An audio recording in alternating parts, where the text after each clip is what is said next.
카를로스 곤 회장은 1999년 부채가 20조 원이 넘어 사실상 회생 불가능하다던 일본 닛산 자동차의 회장으로 취임한 뒤에 겨우 1년 만에 닛산 자동차를 흑자로 전환시키며 일본뿐만 아니라 세상을 놀라게 한 인물입니다. 하지만 20년이 지난 지금에는 일본을 극적으로 탈출해 더욱 세상을 놀라게 한 인물로 기록되었습니다. 그는 탈출 후에 레바논에서 기자회견을 열었는데요. 이 소식은 일본에도 전해졌고 각종 포탈이 도배되다시피 할 정도로 일본인들의 관심이 뜨거웠습니다.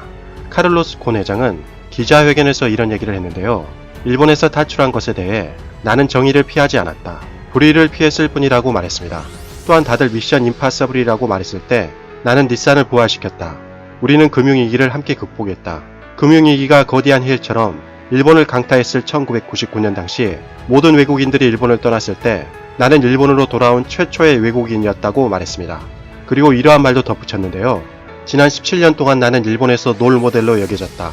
나에 관한 20권이 넘는 책이 쓰여졌다. 그런데 이제 와서 일본 검찰과 닛산 중역들은 나를 차갑고 탐욕스러운 독재자라고 말했다며 분노를 드러냈습니다. 그는 어떻게 해외로 도망쳤는지에 대해서보다는 그가 애초에 체포되지 말았어야 했던 이유에 대해서 설명하기 시작했습니다. 일본 검찰은 자신을 탈세와 횡령으로 기소했지만 이것은 사실이 아니다라고 무죄를 강력하게 주장했습니다. 기자회견을 요약해보면 일본에 대해서 세 가지를 확인할 수 있는데요. 첫째는 일본의 후진적인 사법 시스템이라고 할 수 있습니다. 카를로스 곤 회장은 일본은 판결을 받는데 5년 정도 걸리며 99%에 이르는 일본의 유죄율은 공정하지 않다면서 일본 검찰이 자백할 때까지 자신을 괴롭혔다고 하는데요. 검찰은 잘못된 정보를 계속해서 언론에 흘렸으며 심지어 독방 감금을 했고 8시간 동안 변호사도 없이 검찰의 조사와 신문 연장까지 있었다. 그리고 이것은 유엔의 기준에도 어긋난다고 강력하게 비판했습니다. 이 말을 듣고 귀를 의심했는데요. 변호사도 없이 검찰의 조사를 받는 게 사실이라면 일본에는 변호사가 왜 필요한지 의문이 들 정도네요. 그리고 왜 유죄율이 99%나 되는지 이해가 되는 것 같습니다. 저렇게 변호사 조력을 받을 수 없다면 검찰의 압박을 견딜 수 있는 사람은 거의 없을 듯하네요. 이러한 카를로스 곤 회장의 기자회견이 일본에 보도되자 거의 대부분 비판 일색이었습니다.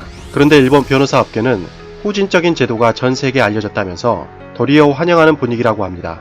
아마도 일본의 후진적인 사법 시스템이 개선되는 계기가 되지 않을까 기대하는 것 같습니다.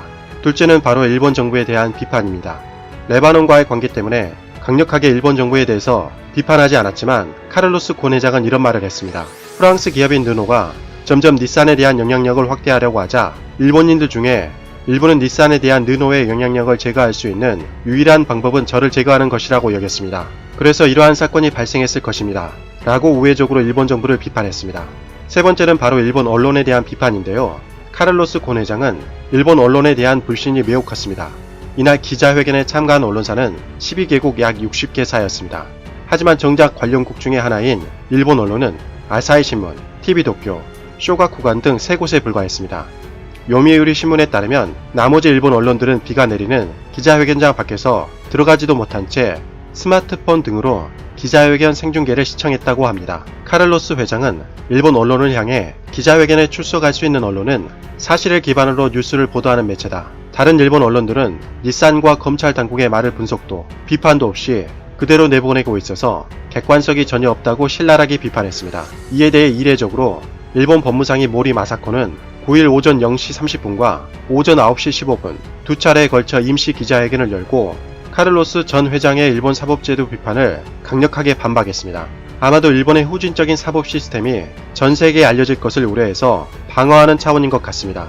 모리 법무상은 두 차례 기자회견에서 일본의 사법제도와 운영에 대해 잘못된 사실을 퍼뜨리는 것은 도저히 간과할 수 없다고 밝혔는데요. 결백을 주장하려면 정정당당하게 일본 사법제도에서 재판을 받아야 한다고 주장했다고 합니다.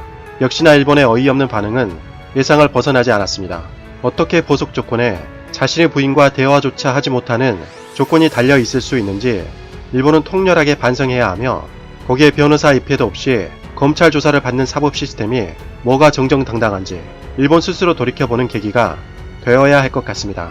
마지막으로 카를로스 회장은 세계 최대의 유료 동영상 서비스인 넷플릭스와 자신의 스토리를 독점 계약을 체결했다는 한 언론 보도에 대해 넷플릭스와의 계약은 없다고 부인했습니다.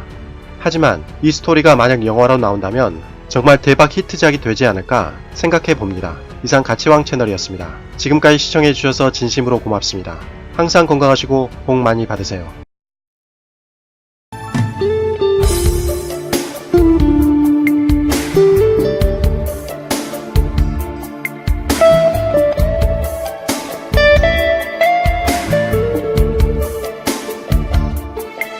있습니다.